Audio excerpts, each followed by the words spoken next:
कसे आहात तुम्ही सगळे? तर मॉर्निंग रुटीन जे मोटिवेशन मिळालेलं आहे ना व्लॉग शेअर करायचं ते फक्त तुमच्यामुळेच मिळालेलं आहे.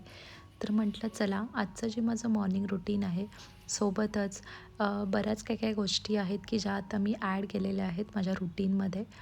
आणि मुलांचं जेव्हा स्कूल चालू झालेलं आहे, दोन्ही मुलांचं स्कूल चालू झाल्यानंतरचं जे माझं रुटीन आहे ते मी शेअर करते. सकाळी सगळ्यात आधी म्हणजे सगळ्या खिडक्या, दरवाजे जितकं काही मला उघडता येईल तेवढं मी उघडते. कारण रात्रीचा जो घरातला वास असतो तो थोडासा बाहेर पडावा. कारण आपण आजकाल सकाळी लवकर उठून अंघोळ करत नाही. पहिलं म्हणजे आपले टिफिन वगैरे रेडी करायचं ते काम असतं. सो त्यासाठी जितकं जमेल तितकं सकाळी सगळं घर जे आहे ना ते उघडं राहिलं पाहिजे. आजचं हे मॉर्निंग रुटीन तुम्हाला नक्की मोटिवेट करेल की आपण आपल्याला स्वतःला कसं मेंटेन करू शकतो किंवा आपल्या घराला कसं आपण व्यवस्थित मेंटेन करू शकतो. या छोट्या छोट्या गोष्टी जर आपण फॉलो केल्या डेली रुटीनमध्ये तर आपला जो पूर्ण दिवस आहे ना तो इतका छान आणि इतका व्यवस्थित जातो, काही चिडचिड होत नाही. सो हे 15 मिनटं मी तुमच्यासोबत अशा काही काही वेगवेगळ्या टिप्स आणि वेगवेगळ्या गोष्टी ज्या आहेत त्या शेअर करते. आपली सकाळची जी काही कामं आहेत ना ती तर आपण कमी करू शकत नाही, ती तर आपल्याला डेली करायचीच असतात. पण ती आपण किती प्रॅक्टिकली व्यवस्थित करतो आहे हे देखील महत्त्वाचं आहे. आणि त्यासाठी थोडंसं सकाळी लवकर उठलं ना की सगळी काही कामं व्यवस्थित होतात. आणि सकाळी जर आपली कामं लवकर व्हायची म्हणजे आपल्याला संध्याकाळी फक्त प्रिपरेशन आणि थोडंसं विचार की आपल्याला सकाळी उठून काय करायचं आहे. कारण जर आपलं ते काही प्लॅन नसेल तर मात्र आपली सकाळ इतकी चिडचिडी होऊन जाते. तर सगळ्यात आधी त्याचं प्रिपरेशन आणि प्रिपरेशन केव्हा होईल जेव्हा आपण ठरवून ठेवलेलं असेल तेव्हाच. सो अशा पद्धतीने माझी जर सकाळ झाली तरच माझा देखील दिवस व्यवस्थित जातो.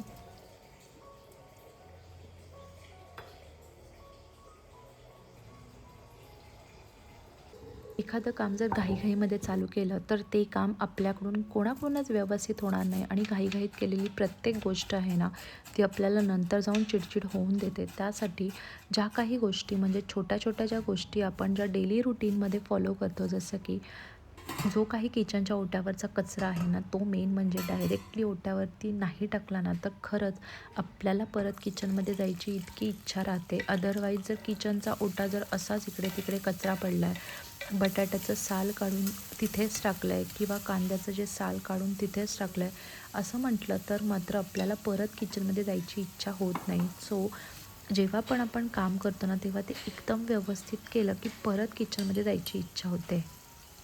बरं चला, सकाळीच माझं ठरलेलं होतं मेथीची भाजी टिफिनमध्ये आणि स्वतःसाठी देखील ठेवायची होती. आणि आपण कितीही गड्डी आणली ना तरी ती कमीच पडते, म्हणून म्हटलं थोडीशी अशी जास्त व्हावी म्हणून थोडा कांदा ॲड केलेला आहे. आणि जेव्हा पण आपण कांदा ॲड करतो ना तेव्हा थोडेफार मसाले टाकले ना की मुलं देखील मेथीची भाजी खूप आवडीने खातात. आणि माझ्या दोन्ही मुलांना मेथीची भाजी खूप आवडते. बऱ्याच वेळा कमेंट येते की तुम्ही म्हणजे मुलांना काय वेगळं देता, तर म्हटलं चला ते देखील तुमच्यासोबत शेअर करते. अशा छोट्या छोट्या गोष्टी आहेत ना की ज्या मी म्हणजे माझ्या ज्या डेली स्नॅक्समध्ये किंवा लंचमध्ये ॲड केलेल्या आहेत की ज्या सगळ्यांना आवडतील. सो त्यामध्ये मेथीची ही भाजी मुलांना देखील खूप आवडते.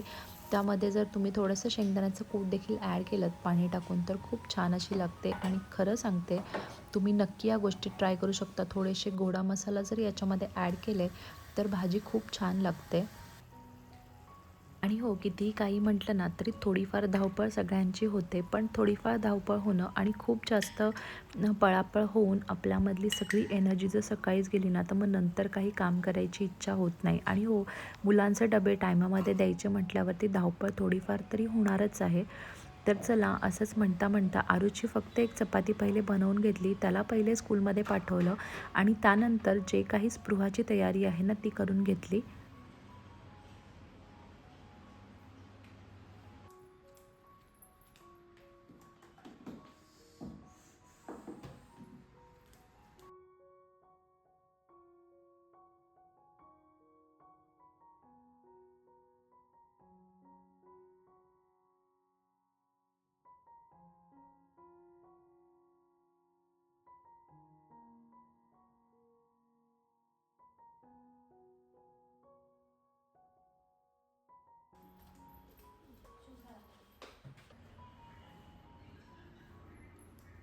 आणि आता रुटीनमध्ये अजून एक बदल केलेला आहे, तो म्हणजे सकाळी जो पहिले चहा घेत होते तो मी आता बंद केलेला आहे. आणि पहिले मी थोडाफार जे काही मला जमेल तेवढं काम करून घेते आणि नंतर स्पृहाला जेव्हा मी ब्रेकफास्ट भरवते तेव्हाच चहा घेते.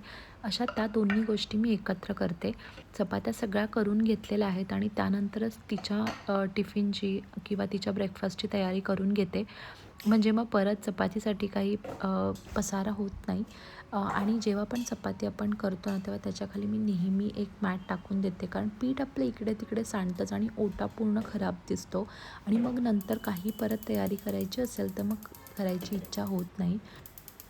प्रत्येक वेळेस कमेंट येत असते की मुलांना काय खायला देते. तर मी आहे ना थोड्याफार ज्या गोष्टी आहेत त्यांच्या आवडीच्या आणि कधीतरी हेल्दी अशा गोष्टी मी ॲड करते आहे. तर ह्या ज्या शेवया आहेत ना ह्या आपल्याला मिळतातच गव्हाच्या. सो याचा जो उपमा आहे ना तो मुलांना खूप आवडतो. कधीतरी आपला रवाचा उपमा, पोहे जनरली मी अवॉइड करते. तर इडली बॅटर जे आहे ना ते माझ्याकडे आठवड्यातून एकदा बनतं. सो त्याच्या कधीतरी इडली, कधीतरी डोसा, कधीतरी अप्पे असं तुम्ही आहे ना मुलांना देऊ शकता. आणि तुम्ही जे इडलीचं बॅटर आहे ना ते थोडंसं एक्स्ट्रा बनवून ठेवलं तरी काही हरकत नाही आहे, ते चांगलं राहतं. सो अशा काही काही गोष्टी ज्या आहेत ना त्या त्यांच्या डाएटमध्ये मी जनरली ठेवते. आणि जर इडलीचं बॅटर नसेलच तर मग आपली जी रव्याचं जे काही बनवता येईल, कारण रव्यामध्ये जर आपण दही टाकलं ना तर ते देखील बॅटर खूप छान बनतं. त्याचे देखील तुम्ही अप्पे किंवा इडली बनवू शकता. अशा काही काही गोष्टी ज्या आहेत ना त्या मी ॲड करते आणि मेन म्हणजे या दोघांना देखील चालतात. सो तसा काही काही गोष्टी ज्या आहेत ना त्या मी प्लॅन करते.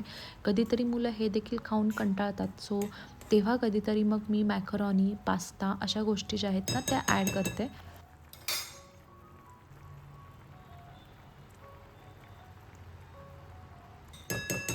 तर हे झाल्यानंतर चहा घेतला, तिला थोडंसं ब्रेकफास्ट बनवला आणि सोबतच टिफिनमध्ये यासोबत ड्रायफ्रूट्स, फ्रूट्स वगैरे मी इन्क्लूड करते. आणि मग नंतर तिला सोडून झाल्यानंतर मी माझं जे फोकस आहे ना ते स्वतःवरती असतं. म्हणजे सेल्फ केअर देखील तितकीच महत्त्वाची आहे आणि आत्ता मला बराच टाईम मिळतो स्वतःकडे थोडंसं लक्ष द्यायला.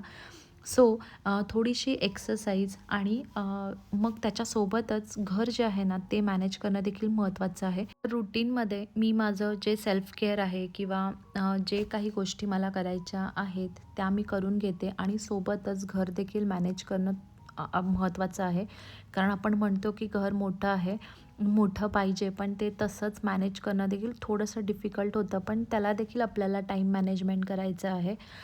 सो ते करता करता सेल्फ केअर करता करता मी माझ्यासाठी जो अर्धा तास आहे तो ठेवलेला आहे. सो माझ्या चेहऱ्याला म्हणजे डोळ्याच्या इथे जे डार्क सर्कल्स आहेत ना त्याच्यासाठी मी थोडंसं स्किन केअर करते. ॲक्च्युली ही जी क्रीम आहे ना ती मी नाईट रुटीनमध्ये ठेवलेली आहे. पण मला आता तुमच्यासोबत शेअर करायची होती आणि मी आदल्या दिवशी रात्री लावली नव्हती. तर म्हटलं चला एक्सरसाइज करायच्या आधी थोडंसं डोळ्यांच्या तो जो रोल ऑन आहे ना तो मी मसाज करून घेतलेला आहे. आणि हो मी जस्ट स्टार्ट केलेला आहे तर याचे रिव्ह्यूज मी नंतर शेअर करेन नक्कीच. आणि हो अ, म्हणजे मी रिव्ह्यूज चेक करूनच नंतर मी घेतलेला आहे.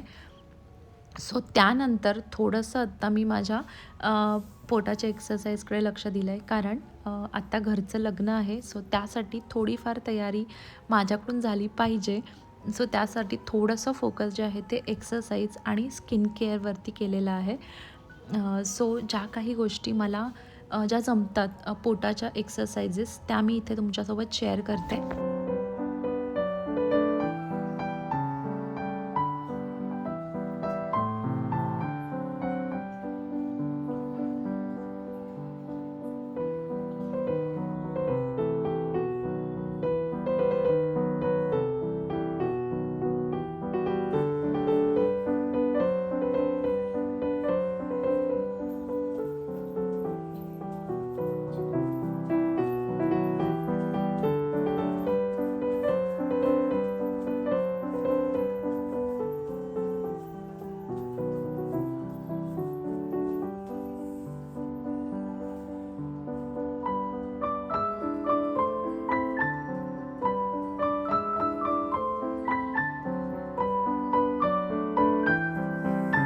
तर मी तुम्हाला सांगेन की एक्सरसाइजमध्ये खूप जास्त अशा एक्सरसाइज न करता ज्या 3-4 एक्सरसाइज आहेत ना त्या जर तुम्ही जास्त स्टेप्समध्ये केलात ना, तर तुमच्या बॉडीमध्ये खूप जास्त फरक पडेल असं मला वाटते. कारण हे मी ऑलरेडी आरुषनंतर देखील फॉलो केलेलं होतं.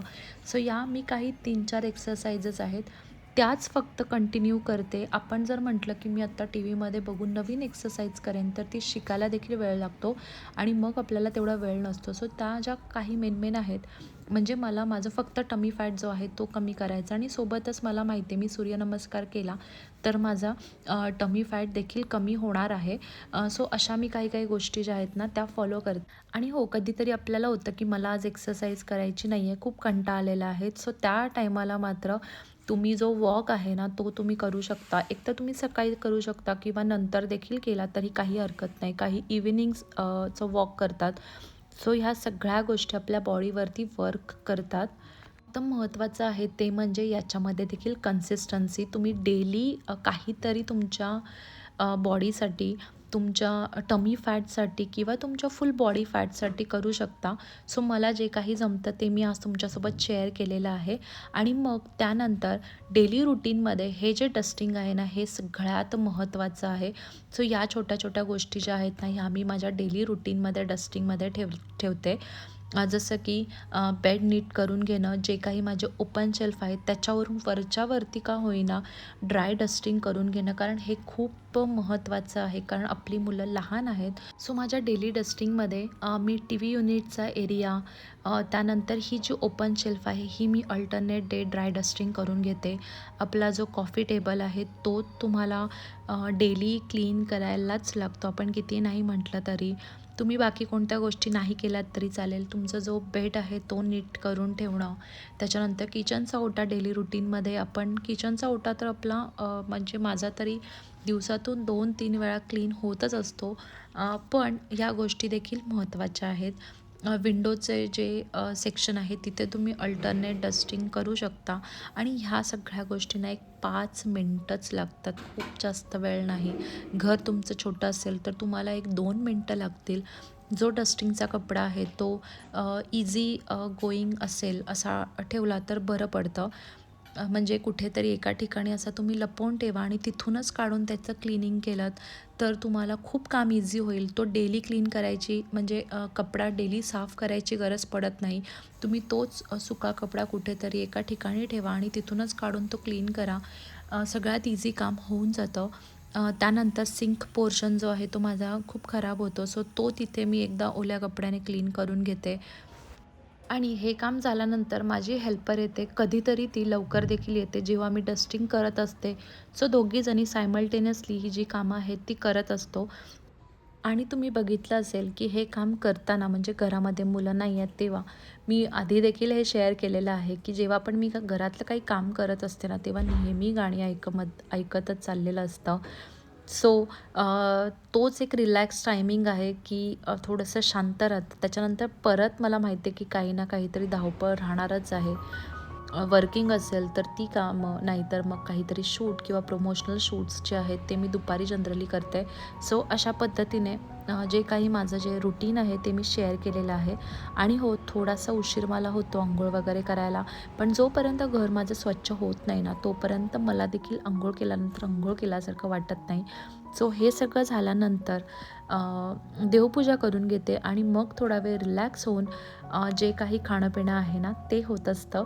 सो स्किन केअर सगळ्यात महत्त्वाचं आहे, कारण आपण 30s नंतर आपल्या स्किनची काळजी घेणं खूप महत्त्वाचं आहे. सो ते मी ऑलरेडी तुमच्यासोबत शेअर केलेलं आहे म्हणून इथे नाही शेअर करत. आणि अशा पद्धतीने माझा हा जो दिवस आहे 12पर्यंतचा तो मी शेअर केलेला आहे. आय होप याच्यातून तुम्हाला थोडंफार तरी मोटिवेट झालं असेल. काही गोष्टी ज्या आहेत त्या तुम्ही देखील तुमच्या रुटीनमध्ये फॉलो कराल. आय नो प्रत्येकाचं रुटीन सेम राहू शकत नाही, पण सेल्फ केअर जे आहे आणि होम मेंटेनन्स जे आहे ना ते खरंच खूप महत्त्वाचं आहे आपल्या स्वतःच्या हेल्थसाठी. खूप जास्त चिडचिड होऊ नये त्यासाठी. सो आजची व्हिडिओ कशी वाटली मला नक्की सांगा. भेटूया अजून एका नवीन व्हिडिओमध्ये. चलो बाय.